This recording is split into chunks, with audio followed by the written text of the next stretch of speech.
Good afternoon, everyone. Welcome to this year's CRE studio from the Atlanta Commercial Board of Realtors.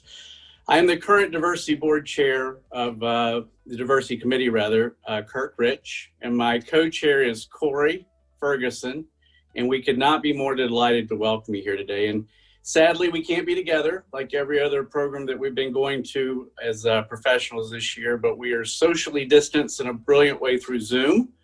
And we want to thank everybody for being here. As you know, last year, we heard from Michael Ford, the real estate lead at Microsoft. And this year, we've got someone so dynamic that I cannot wait to introduce, but that's coming down in just a few minutes. But know that we're excited to have you here today. I think you're going to get a lot from the program. And we've had a year that we've worked so hard as a diversity committee and everybody in the diversity world in a world of change. So we're excited about the amount of change that's happened. Just the fact we have two brilliant women on our stage today tells a lot about the story of progress we've made, but a lot of progress to come. So know that we're happy to have you here today. We want to thank our sponsors. Without them, we would not be able to do these programs. The Atlanta Business Chronicle, Bridge Commercial Real Estate, Business Environments, and Georgia Power. The bottom line, without these folks and all the people that support the Atlanta Commercial Board, we would not be able to do the programs that we do. So we thank you deeply about that. I want to talk a little bit too about our committee. We have a diversity committee that has a lot of members, and these folks come from all walks of life, all walks of profession, and they make us a diverse committee to serve the diversity initiatives that we have on the table. And those initiatives with this year are changing rapidly. And that is something that they have been brilliant about, bringing new ideas, new initiatives, new thoughts on where we need to go and getting Corey ready for his year next year to be chair of the committee. So we could not be more thankful to them, and especially Jeff Pollack, our president this year for the entire commercial board, to be president. And this year is true leadership, and he has moved the needle in every way with every one of the committees on the board of realtors. So thank you, Jeff, for all your leadership. Now I'm excited. We're going to be talking to Tammy Jones through Kenisha Robnett. And Tammy comes to us from Manhattan today. She is up in New York. She works in New York. She is the co-founder and CEO of Basis Investment Group. They've closed more than $3 billion in commercial real estate debt. They work in the debt and equity space. But to be a Black woman entrepreneur in this space, we're going to hear that story today, because that is one hell of a story. We've had a call with Tammy, a couple of calls. She's one of the warmest, nicest people you'll ever meet. And her story is just one of how someone with persistence can make a huge leadership role and continue. She has a long journey ahead to be even bigger than she is now, and that's pretty impressive. She also is a graduate of Cornell with an MBA from Georgia State, so she does have an Atlanta connection. Her parents live here now, so she is, we'll say she's an Atlanta friend and citizen and family member. She also is the Network Journal's 250 most influential Black women in business, which is very, very big. So actually a total rock star. So Tammy, we're so excited to have you here. Kenisha Robnett is going to be interviewing Tammy. And a lot of you know Kenisha. She's our local rock star, but she's been in the industry for more than 15 years. She, just so you know a little bit about her story, has been an entrepreneur and also is a portfolio manager at Walmart, overseeing an $8 billion asset class, and also contained like 44 million square feet. So all of us know how much work that must have been. She is the 2021 Vice President-elect for the Georgia chapter of CCIM. She's very involved with REAP and has brought the initiatives with REAP and CCIM, and really has been a focal point too in the teaching world for CCIM. One of the first Black instructors we've had for the prestigious CCIM Academy. She also is named Real Estate Women of Influence and continues to be recognized in so many different leadership roles. So Kenisha, we're psyched that you're here to talk to Tammy today. And bottom line, Kenisha, Tammy, let's have it. Let's have a good time today. Thank you again. All right. Well, thank you so very much, Kirk, for that very warm introduction. And I want to welcome everyone to the 2020 CRE studio, where we're going to focus on diversity in the industry. We are so glad that you joined us today, and you all are in for a treat. I would first ask that you all grab a pen. I have my ACBR pen, grab your notebook, because yes, we're gonna have a transparent conversation today, but we are gonna leave with a plan, okay? Something that each and every one of us can do to actually make a true difference as it pertains to diversity in commercial real estate. So we just heard this amazing, impressive resume from our guest, Tammy Jones, and it's just phenomenal. It's unheard of that she has been in the capital market and structured finance for decades. She's the CEO of Basis Investment Group. She manages capital for pensions and sovereign funds. She was also recognized a number of times, you know, the Network Journal, 25 Most Influential Black Women. Her company acquires and originates a variety of senior and subordinated loans, preferred equity, and JV equity positions on behalf of its investors. So that's quite impressive. And now she's the CEO of her own firm. So one of the only Black women, Black female CEOs in multifamily and commercial real estate. So Tammy, since you are a unicorn, I'm sure everyone wants to know, how did you even get into real estate in the first place? Simply because you hear so many stories in the industry about how, you know, my father, you know, opened the door for me, he paved the way, or my uncle's golf buddy's Mason brother got me an internship right out of college. So if that's not your story, then how did you get an introduction into the business? So first of all, I want to thank the Atlanta Commercial Board of Realtors and Kirk for that amazing intro. And also, I want to say that we're making history, because I don't think I've ever been interviewed by another African-American power rock star, as Kirk said, and power broker. And so I'm super excited about that, because I believe that in and of itself is something that, you know, this organization is sending a powerful message. So thank you for that. And I'm so excited to be here, because Atlanta is near and dear to my heart. I went to graduate school in Atlanta. I actually brought my family from New York City to Atlanta. And when I decided I was going to go back up north, they stayed. So you guys got part of my immediate family, my siblings and my mom. So great question, Kenisha, to start the dialogue. And hopefully this is going to be, and Kenisha and I talked about this, we want this to be a really, like, we're two friends, you know, having a conversation that we hope everyone will have some takeaways from. And that's our hope for this session. So I'm going to talk about how I grew up, and then maybe, you know, then kind of take you through how I got into real estate, because my story is, as you pointed out, is not linear, like many African Americans. So I grew up in New York City, in Queens, and, you know, I didn't have a lot of economic wealth in my family. I grew up from very humble beginnings. My siblings and I lived in a 2-bedroom apartment with 8 people. I am the first woman in my family to go to college. And when I went to Cornell, I had absolutely no clue, not only about real estate, but honestly about what I wanted to do at all. And it was just a big deal from where I came from, to be able to be accepted to, you know, good university, and to use the tool, which was education, to try to figure out how to navigate, you know, into a better situation, you know, out of you know, what was an economically disadvantaged background. And I always say that even though we may not have had a lot of money, my household was so rich in love. And I think that has a lot to do with why I am where I am and who I am today. So I pretty much fell into commercial real estate because many of us as African Americans do not have, you know, $1 million of startup capital, because as we know, real estate is a capital intensive business. We don't necessarily have families or networks that actually show us this business. And we all know, because we want to keep it totally real, that, you know, commercial real estate has been a legacy industry. There are a lot of closed networks. In order to be successful, you need to have partnerships. And all of those things are not as accessible to African Americans and other ethnic minorities. We just don't have the networks. We don't have the capital.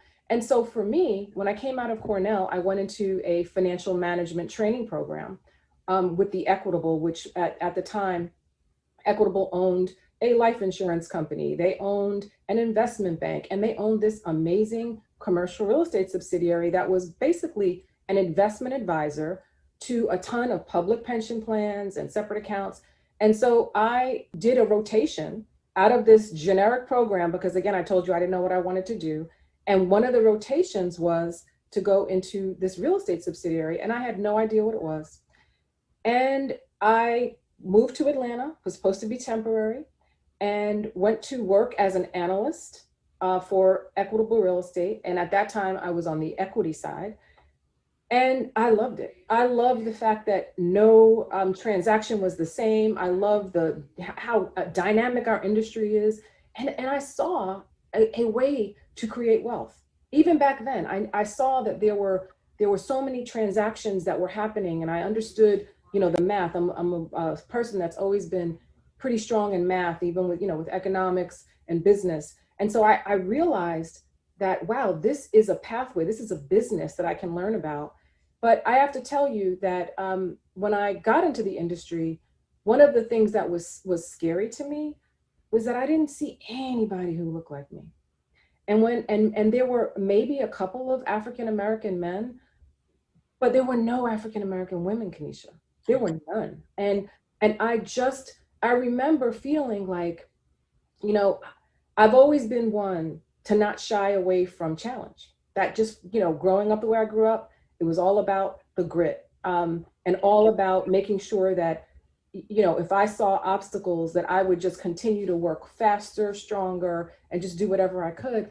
And so I saw a challenge. And it was also very, different for me being from New York and coming to Atlanta. But I tried to look past what was certainly not an inclusive environment to one where I could learn a business that excited me. Yeah. Let me ask you about that challenge, because that sparked a question. Because, I know when I started in commercial real estate as a tenant rep, this was over 15 years ago. You're right. I didn't see anyone that looked like me. I wasn't even in Georgia at the time. I was in Arizona. So I really didn't see anyone that looked like me. But I was actually encouraged to go by K instead of using my name, Kenisha, and I love my name. My name has meaning, it has depth, it's Hebrew, and it actually means the position of a female or a woman. And I'm the Isha of my father Ken. So that means the world to me. But I was told that my name had a stigma and that I would never, ever get a deal in this industry using my real name. So of course, just like you took that challenge, and I swam upstream and I used my name anyway. But I quickly realized, oh, this is what they were talking about. So when I was put into a room with a phone and asked a cold call, and I'm just getting slammed, call after call after call, I realized, wow, it's not going to work for me. So what I needed to do to get a foot into this industry was, be overeducated, have way more designations than the next person. And so what I realized that when I got that CCIM and that MRED, the Masters of Real Estate Development degrees and designation after my name, those letters literally preceded me. So whereas Kenisha may not get a call back, CCIM did, MRED did. And that's kind of unfortunate, but it was one of the challenges that I faced that I did overcome. But having said that, what are some of the other obstacles and challenges that you faced? So what's really interesting is I've been doing a lot of panels and discussions with a number of other African-American leaders in the space, in the commercial real estate space. And what is so sad to me, that just really breaks my heart, is to hear your story is just like my story, which is just like their story, which means, everyone, that we have this extra thing that we're trying to deal with and still be good and still be great. Because at the end of the day, as commercial real estate professionals, investors, whatever area of the business that you're in, it's all about your qualifications, right? So everything we're talking about is related to qualified African-American and other ethnic minorities in the space. But imagine, if you would, you have this extra thing on your shoulders. You have this thing where someone says to you, okay, Tammy, you can go run your race, but somebody has a huge head start. How do you catch up? And you have to go into your professional world and be someone else. And at this point in my career, this is Tammy, and I'm so happy to unleash her, and hopefully you will be too, because it has been for many years. I mean, my story is exactly like yours.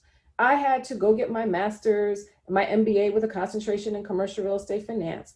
I had to make sure that I had, all of, the degrees, make sure that I had the best education, try to push myself into trying to get different areas of exposure in real estate. Because what happens inevitably is I will see some of us in the junior level. I'll see many of us in support positions, and nothing is wrong with accounting, nothing's wrong with HR. But to fight your way into the transaction side of the business is really difficult. And so for me, I mean, I've had things happen. I'll tell you a story. One when I'm not going to say which company I was with. I was a pretty senior person at many of the companies, if you guys look at my resume. But there was a meeting that I went to attend, and I was leading the team and leading the deal and leading the effort. And the people that we were meeting with walked right past me and shook the hand of my subordinate to welcome him to the meeting. And that has happened to me more than once. And I've learned to be gracious about it. And I've learned to try to say things that'll redirect it in a professional way, because that's what it's about. And again, we're all about trying to get deals done. But I can't tell you how it just knocks you off a peg. It makes you feel a certain kind of way. And I've also, so I've had that story. I've had people be promoted over me that had less experience and less education. And so all of those things exist, and they exist for women, right? So my ladies out there, but imagine, if you would, being a minority and a woman. And imagine, if you would, being that a minority and a woman in an industry that really doesn't welcome you. It's really hard. And I think both Kenisha, you and we've spoken now, and I'm so happy to have met you. I feel like I've known you forever. It's something about that, I think, drives people that have that spirit. Right. That's, this is an important, first of all, I stand on the shoulders of, slaves. My great-great-grandfather was a hand slave to Andrew Jackson. That's how deep it goes, okay? And so I know that if he escaped on the Underground Railroad, and I hate to bring it back there, but it's so important because the richness of our history, that drives me. Yeah. And so I can take a couple of people walking past me for a handshake. I can. Right. But I don't think it's right. And I love the affiliates that are here, people that are on this call care about this issue. Exactly. But I think that we're at this place, at least from my perspective, I'm tired of talking about it. Yeah. I'm tired. I am so tired of being tired, as they say. Yeah. We need to take action. And we cannot continue to do the same things that we've been doing for the last 20 years, which include, let's go hire some interns. Right. It doesn't work out so well because commercial real estate knows we have a huge retention problem. Absolutely. We don't see anybody at the top. Mm-hmm. And then we say, we can't find you. Right. And so to me, that thinking has to really, we just have to completely throw that out. Absolutely. Use COVID as an accelerator, use the tragedies as an accelerator to make change. Yeah, absolutely. And I just the story that you shared, I've had countless stories like that. But I remember I was going to do a pitch for a law firm, and now it's me. I'm showing up to do the pitch for my company that I was with as a tenant rep. And you walked into the boardroom, and then everyone's still talking and chattering. And then they're like, oh, we'll get started when your boss gets here. Or I even had someone ask me to get coffee. Yeah. Someone was like, could you get us some coffee? I said, I'd be happy to. I don't know where it is, since I'm Tammy Jones, the person you're meeting with. Yeah. Yeah. So, yeah. And that's even happened here. But if we can go on, and it's interesting because we share these stories, guys, not because we're sitting here complaining, but because it's important to hear, and I guess to ask yourselves, did you have that experience? And imagine how I would feel if I did. And I'm hoping that at least gets people to say, you know what, those kinds of things shouldn't happen. They shouldn't happen in 2020, and they are. They shouldn't happen. They shouldn't be happening. And so how do we move forward is where I've been really trying to focus. Exactly. Now you mentioned 2020. So, many people believe that, okay, it is 2020, and they're thoroughly convinced that we all have the same opportunities, right? But honestly, it's just not the case. So just the other day, we were actually having this conversation, and on the news, they showed that a white family can get an appraisal on their property on average about 25% higher than a Black family. And if the Black family just wants a fair shot, then they would have to go through their entire property, remove photos of the family or artwork that would give any kind of indication of the ethnicity of the owner. So can you explain, what you've seen in the real estate industry or the finance sectors as it relates to some of the historic disparities that have led to the current status that people of color are facing today? Right. And so I think that I saw that and we discussed that. And that again is so distressing to hear and at this point. But I'm not surprised at all. So we have to call it what it is. We have structural and systemic racism that has existed. My husband, who's a developer, likes to say, for 400 years, your 40 days is not my 400 years. That's a line he always says. And I actually believe that as well. I mean, let's just take it back a little bit because I think it's relevant. When you think about the GI Bill, when you think about the fact that the middle class was created with the ability to get loans, when you think about redlining and how the African Americans were completely excluded from getting homeownership, what does homeownership do for most people? If you look at the balance sheets of African American families and compare them to the balance sheets or the net worth of Caucasian families, the latest Federal Reserve study says white families have a net worth of $171,000 on average. African American families, $17,000. And in some places, I know Boston, just because I happen to be I have my husband has a company in Boston. He was the former chair of the Federal Reserve Bank who helped to put this report together. It's $8, just to give you the range. And so what happens when you have this wealth gap and the systemic racism and the actual, real empirical proof that this is not just made up, this actually exists. When you have the ability to own a home, which many of us don't, you have the ability to borrow against it for college. You have the ability to borrow against it for businesses, for down payments, exactly, all of that.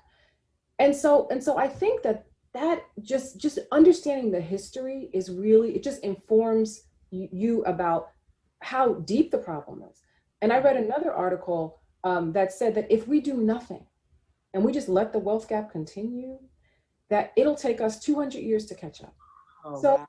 It's really like we have to, have a reckoning now. We have to deal with this now. And I would tell you that when you think about, where we are today and how, there's the investment management business, which real estate is part of, is 70 trillion. And I'm a registered investment advisor. As you mentioned, I manage capital for public pension plans and sovereigns in commercial real estate, both debt and equity. And African-American managers are 1%. 1%. Wow. And so of 70 trillion, and guess what? A lot of these public pension plans have retirees that are teachers and firemen and police men and women, and folks that look like us in their plans. And so it's really important to understand that. And so I think that the disparities are real. I believe that it's important for us to be intentional, and we're going to talk a little bit about what some of those solutions may be. But I will tell you that it shouldn't be this way in 2020, where today we have 4, and I think we just lost an African-American CEO, 4 who left, 4 in Fortune 500 companies. In 2012, we had 6, so we're going the wrong way. Going backwards. And if you look at the REIT industry, which is something that is publicly traded REITs, the data isn't much better. I mean, we have very few people in the C-suite and very few CEOs of public REITs. Maybe it's 3 at best, at most. And so those are the things that are not, you can't argue with that. And I think that companies who are really trying to affect change, start by looking at your website. Mm-hmm. Look at your C-suite. Like look at and now we can see it, we can pull it up. That's what I always say to the CEOs who I've spoken to. And then look at your board, because I know and you know that change starts at the top. That's right. It really does. Let me ask you about that, because you mentioned now, change, and then change starts at the top. So I know that just a few short months ago, the entire world, right, they were paying attention to race relations in America due to the unfortunate events surrounding George Floyd, that incident, and even the Breonna Taylor situation and the verdict. So for a short while, we had the world's attention, right? And then you saw how many sectors highlighted injustices and disparities, and you saw companies left and right earmarking funds, donating capital, and promising to hire people of color. Now, I think some of them just jumped on the bandwagon to save face, or, some of them just didn't want to look bad, so we have to say something or do something. But there really hasn't been any visible accountability for these companies. But you, on the other hand, have had a number of conversations with the decision makers, the CEOs, and the people at the top. And you've actually offered a realistic solution. So we have our pen and paper ready. Can you share with us some of that advice that you've given them? So thank you for that question. I will say that for the first time in my career, I feel a shift. I felt that shift, and I was so hopeful. And I'm still cautiously optimistic. But I do think it's incumbent upon people like us, organization, and all of the African-American leaders and our affiliates, because there's a bunch of us, folks that really care about this issue, to keep the pressure on. Because as you know, things in the news have not been so much about that, right? And you just don't want to lose momentum. And the one thing I will also tell you is I'm a big fan of RBG, and she went to Cornell, so I've been following her. And she always said that real change, enduring change, happens one step at a time. And so that's a theme that I want everyone to think about. So let's talk about the outpouring. I have to tell you, my phone was blowing up. I got call after call, email, what can I do?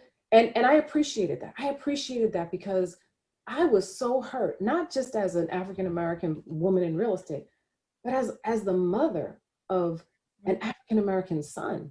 I just, at my core, I was just so hurt. And so I appreciated the outpouring from some of my peers.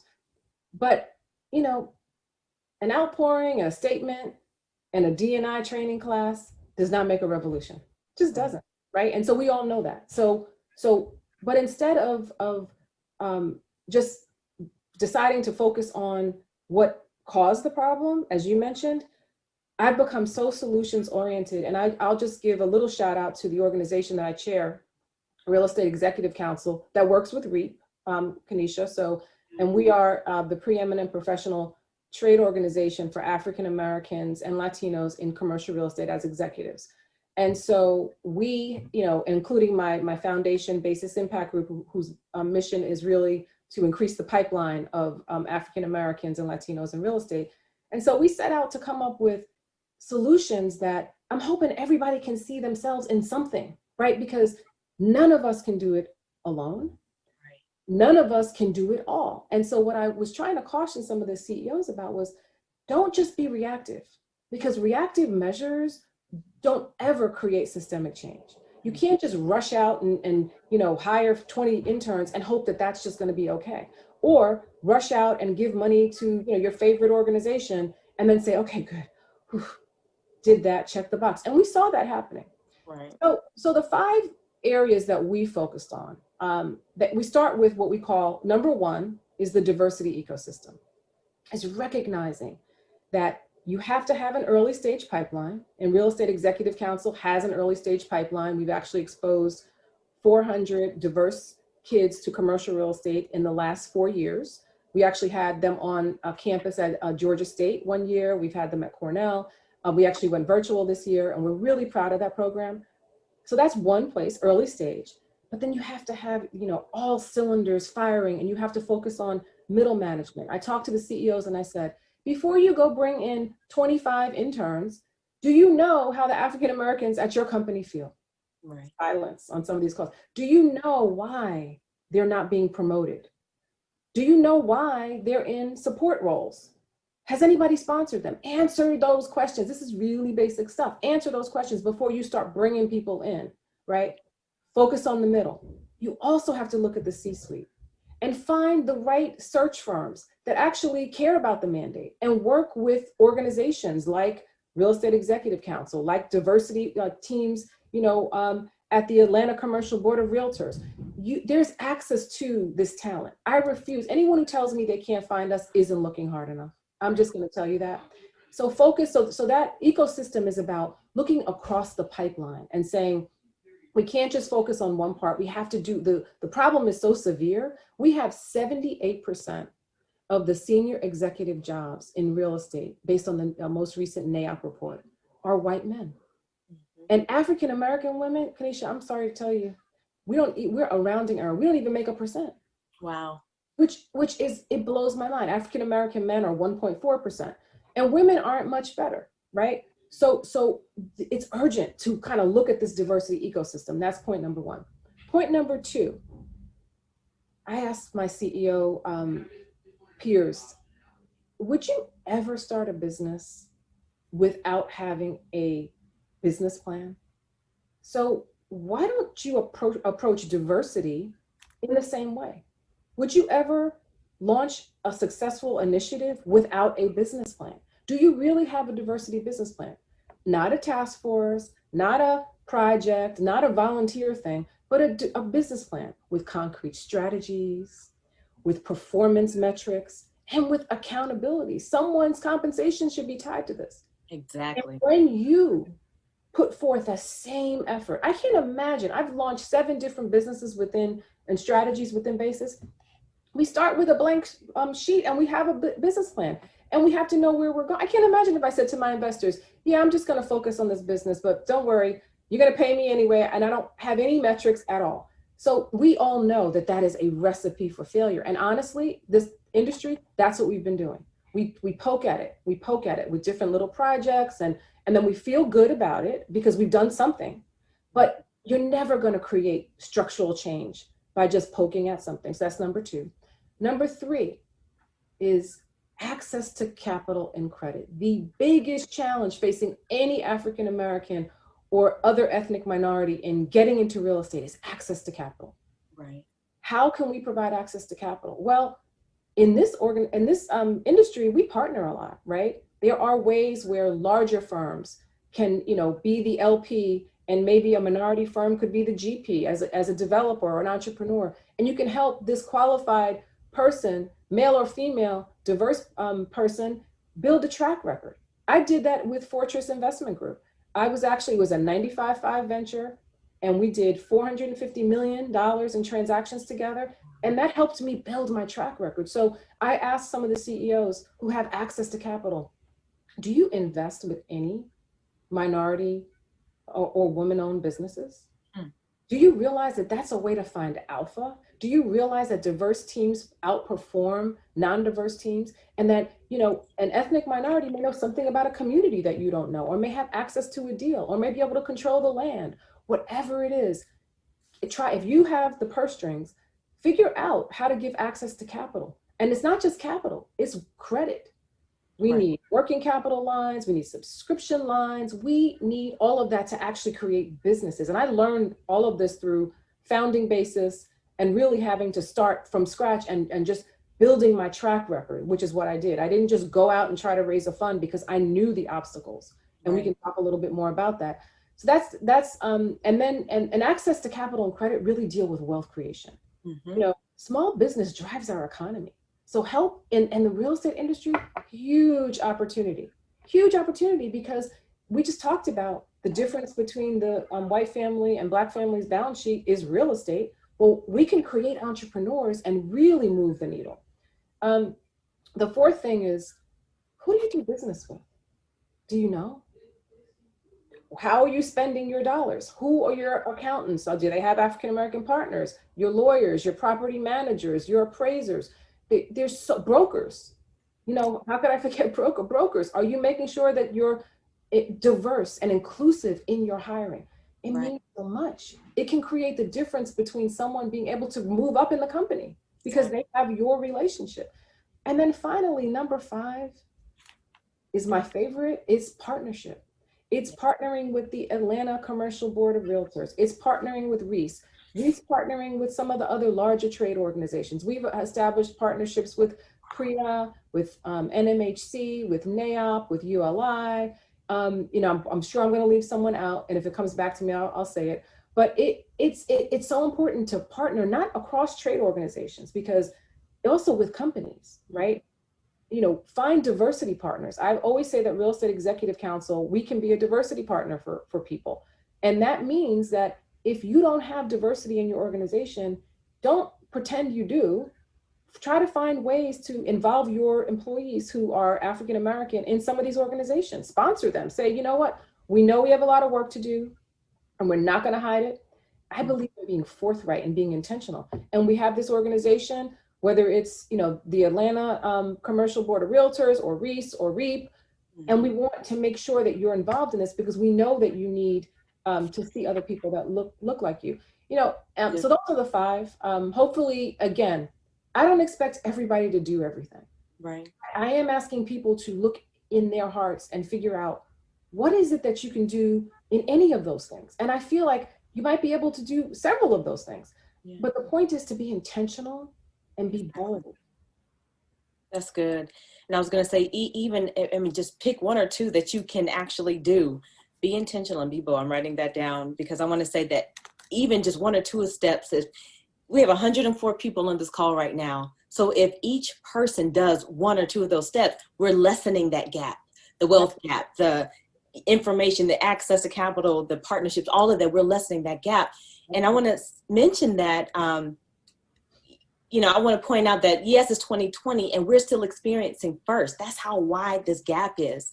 You know, just last year, myself and a JLO broker out of Connecticut, we became the first Black female CCIM instructors in their 52 years of existence. And yes, while that's a milestone accomplishment to be, you know, applauded, it's also sad. And then I want to say congratulations to you, Tammy, because last night you and your husband were awarded the 32nd Swain Distinguished Service Award at the Real Estate Finance Gala. And you were recognized for giving back to the community and being a champion for equality. But they were also stressed how you all were the first non-white recipients in their history to get this award. So it's 2020, and we as a people are still experiencing first in this industry. So it just goes to show you how wide this gap is. And now, having said that, I've made it a personal mission to try to lessen that gap as much as possible. I try to expose the younger generation to real estate and finance and investing early, hoping that, you know, it will, just the introduction will spark an interest, you know, and because those courses aren't taught in all schools, some schools, but not all. So I actually take that information to them. I go and volunteer in the Atlanta Public Schools to teach that information. I'm also a diversity mentor with ACBR, and I've also partnered REAP alumni with the CCIM veterans for the first mentorship collaboration of its kind as an effort to help diverse people in this industry have allies. We need allies and partners, just like you said, colleagues making introductions and fostering relationships. So the Atlanta Commercial Board has committed to change. Our board has voiced that they want to be a leader in the diversity initiative and an example to the nation, because we have the largest board in the country, yet our members don't reflect our community. So Tammy, I have 5 things that we can do to be intentional, but I also want to know what else can be our marching orders? What are sure ways to help move the needle forward as it pertains to diversity in this industry? What else are you doing? So I think the 5 things are the core focus of what we're doing. And there are so many sub-steps within each of those 5 that we could go on and on. But I think that the power that the ACBR has, because you're the largest, is you can be, you know, the trailblazers, the people to establish a national agenda that really is something that you can measure across all of the different other boards that exist across the country. And I think that it has to, you know, your members are really, you know, the power. They are going to be the ones that are actually going to do this. So whether it's, you know, and Kenisha, before I forget to say this, first of all, I have to just give you applause for all the work that you're doing, because that is what you said in terms of access to, you know, knowledge. That is such a huge part of this. And helping our young folks to understand that this industry exists is phenomenal, because that is part of this. But again, what I think we need to make sure that everybody knows is that you can't just do that because we know the result of that. And I can tell you that I've watched, people have been doing the same thing for 15 or 20 years, trying to get a couple of diverse interns, and it doesn't really work.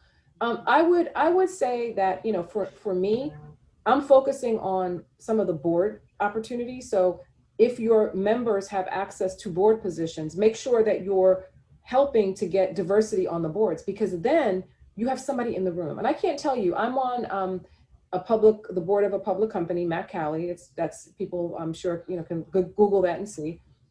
And it's so great to be, one of the African-American, the only African-American, but one of the three ethnic minorities in the room, because we are at the table talking about things like environmental and social governance. S in ESG is about diversity.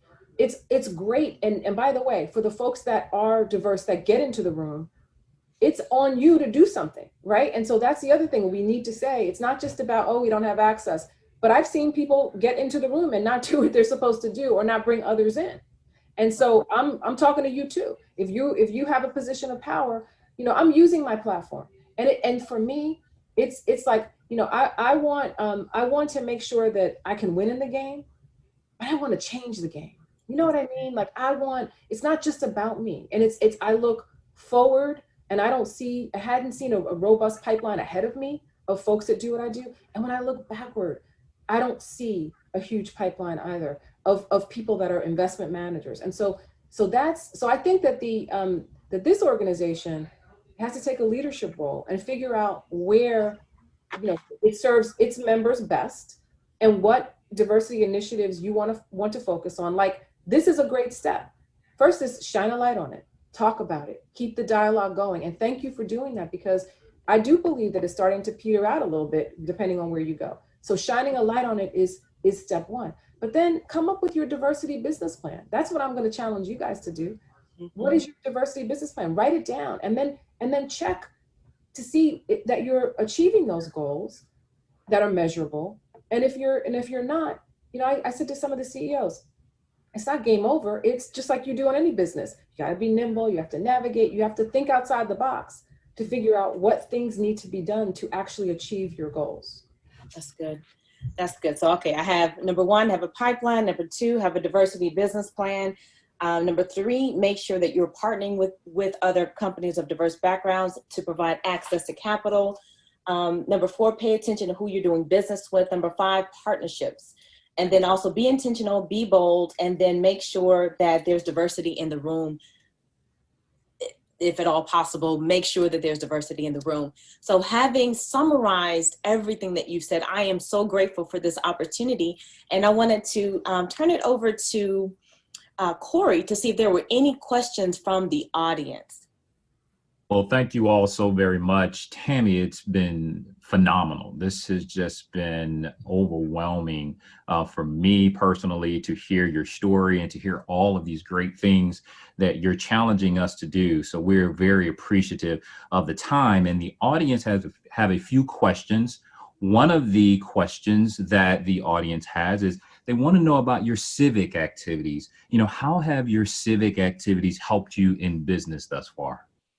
So I guess for me, I have focused on pipeline. I have focused on mentoring and tutoring, and those have been, the focus of and forming a foundation. My foundation's focus has been all about pipeline, and I guess I consider myself a champion for diversity. So that's been my focus, and how it's helped me in my business. I mean, I will tell you that because of my focus, my own diversity business plan and intentionality, I have been able to put together a team at basis that's 78% female and minorities. 50% of my vendors are female and minorities. And I have invested and loaned over 800 million with other qualified minority and women-owned commercial real estate platforms. So I want to be the change that, that I wanted to see all my life. And so for me, the focus has been to just do that, to be a testimonial, to say, I can find African-American talent. I can do business with other people that look like me. And I can, make sure that my spend, the power of my dollar is going to diverse firms. And so that has been my focus. And so when I tell my story to some of my investors, when I tell that story to other people who are saying, well, how did you do that? That to me, what the fact that I can say that means that you can say that and you can do that, because there's nothing that I did that was so, out of this world or even so brilliant. It was being intentional, caring about this, understanding that if I provided access to opportunity for those firms, that they could in turn provide access. And whenever I invest with someone and I get to know them, I always say, there's one thing I want you to do. If I am giving you your first deal, pay it forward. Right. Wonderful. The next question that the audience has is, we're here in Atlanta, you're in New York. How have things been, or what do you see as being the biggest differences in how we are handling diversity in commercial real estate in Atlanta, as you've been here before, versus in New York? So I will start by saying that the problem is super consistent, right, across the United States. And when I talked about 78% executives being white men nationally, senior executives, the data is the same wherever you go. It just is. The numbers may be, plus 5% here or there, but the problem is significant. I would just say that it depends on where you are in the country as to where your focus has been. And I will tell you that I think that Atlanta probably has more entrepreneurs that I've seen, more people that are trying to develop, even if it's small projects, because it's a little bit easier as now we're going to put our real estate hats on in terms of the cost of land and, the real estate values versus New York, right? New York is like, you need $1 gazillion to do anything, right? So I would say from that perspective. But in terms of like hiring, and again, I want everybody to think, when they think of me, I want you to think about hiring and wealth creation, those two things together. I would say on the hiring side, maybe New York is a little bit better, just because, and not so much in the C-suite, but maybe a little bit better in some of the middle positions. And I will tell you that as a trustee, I'm a trustee for Georgia State University. I get to see a lot of, our board is very diverse. So I like that. That's one thing when you think about, and that was one of the reasons why, in addition to wanting to give back to my school, and because that was a game changer for me, I'm just so comforted by the fact and encouraged by the fact that board is diverse. So I think I don't want to say that Atlanta is so far behind. Obviously, in the government, you guys are ahead of many folks. I think in the real estate industry, though, it's still very closed. There's still the good old boy network. It exists. I do deals in Atlanta. I do deals in Georgia. I do deals in New York. And I can tell you that the sentiment is still there. And so we have to break it down. But I don't want to say that one is so much better than the other, because ultimately the data is pretty much the same. Our audience would love to know, what books or resources do you recommend to individuals here, or what books or resources have you used on your journey? So I would love to tell you that I had a list of books, but I am so busy. I don't even have time to read, but I'll tell you one story. When I formed my platform, it was in the great financial crisis. Can you imagine that?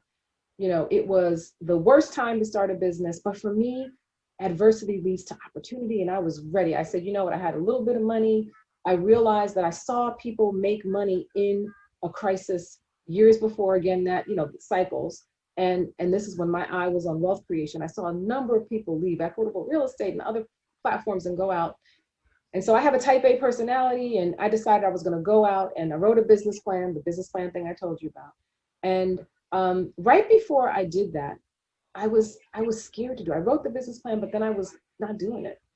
And I was reading this book called The Alchemist by Paulo Coelho, which is basically a story about a journey. It's almost like an adult fairy tale. Mm-hmm. And I got to the part that said, the one sure thing that'll stop you from achieving your dream is fear of failure. And I'll never forget, I was reading that book and I decided, you know something, I have this plan, I'm going to go out. And I made a list of 10 of my family office investors. Since I ran the platform, I had access to large family offices in New York. I had a lot of money. I knew who had capital. Got down to number 7 and got my first 100 million in 2009 and formed a partnership. And now we're actually over 4 billion now. And the rest is history. And now I have 17 investors.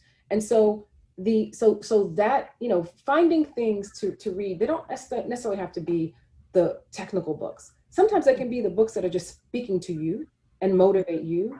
And so that book is always, I have one in my office because it was literally my kick in the pants. I love that book.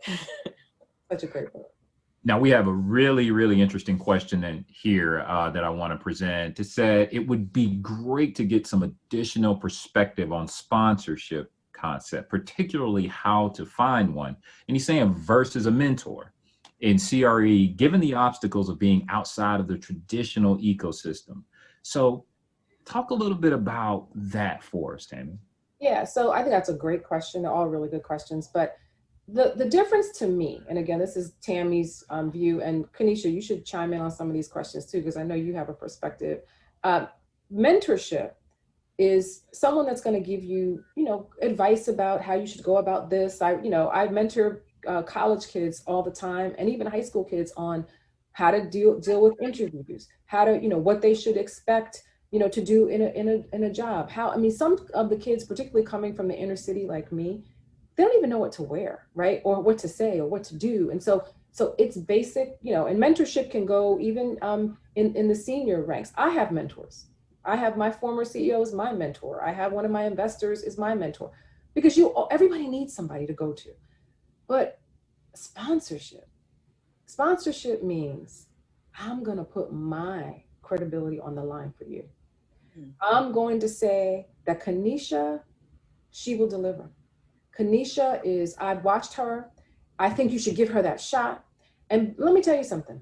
In the majority world, sponsorship is key. And that is the difference.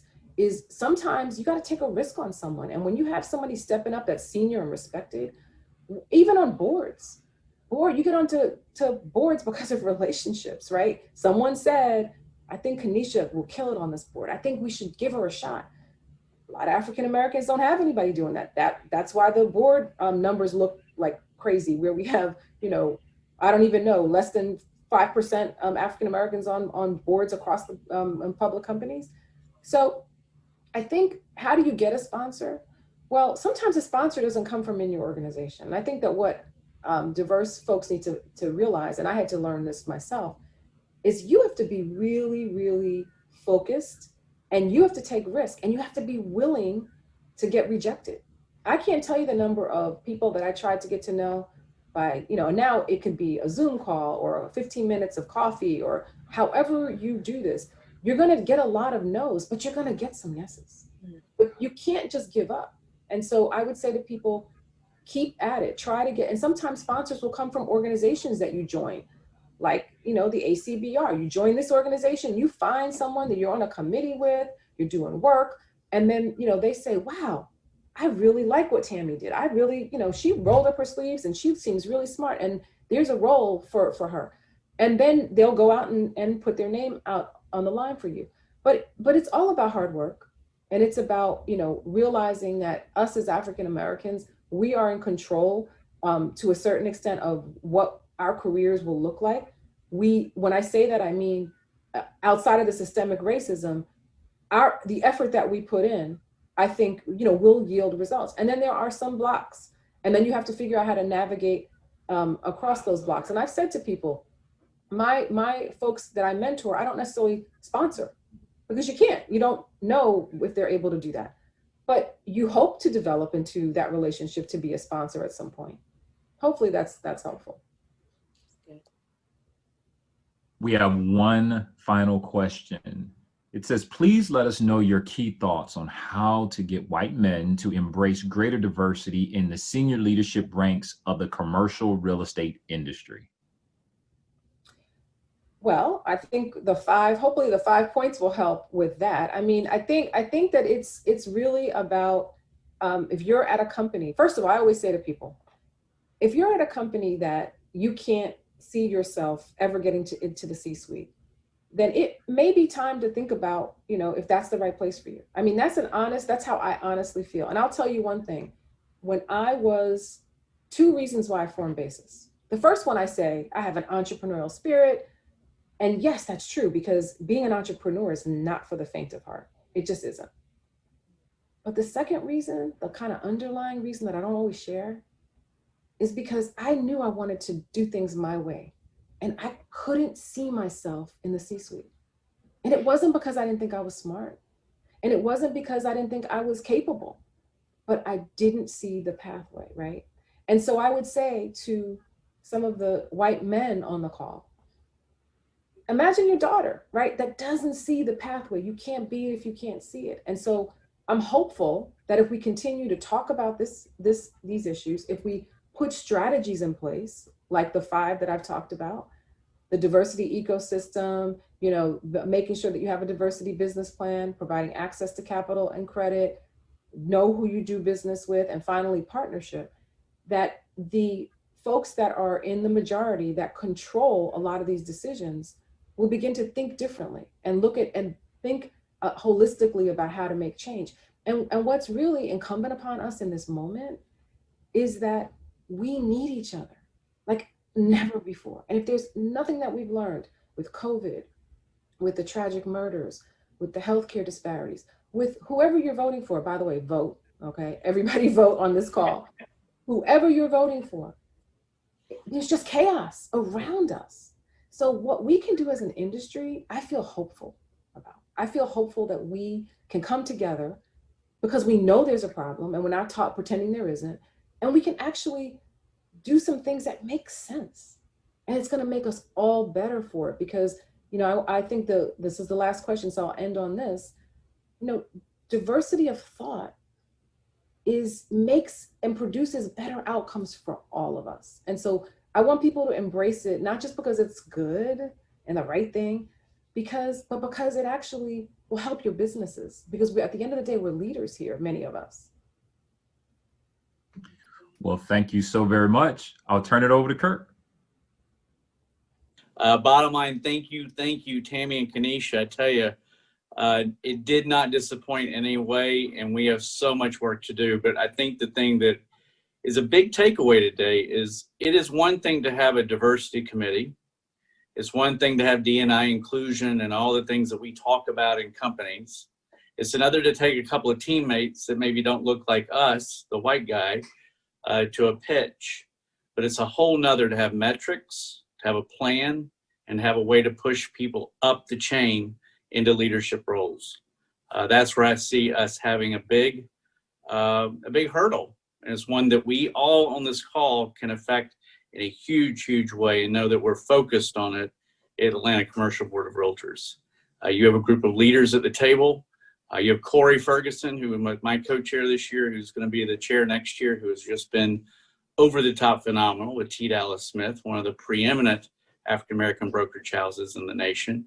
But the bottom line is we are the ones responsible to push and help and hold and partner people that don't look like us to give fairness and equity to them. So I urge each one of us, let's do our part. Let's just not talk about it, but let's start doing our part and make a plan. Tammy, thank you so much. Can't wait to have dinner, cocktails with you one day up in New York. And Kenisha, you are phenomenal. So thank you so much and cannot wait to continue doing great things with both of you. So thank you both. Have a wonderful day and we'll see you soon, I'm sure. And thanks everybody for attending. Thank you all. Pleasure. Stay safe and vote. Oh. Thanks, guys.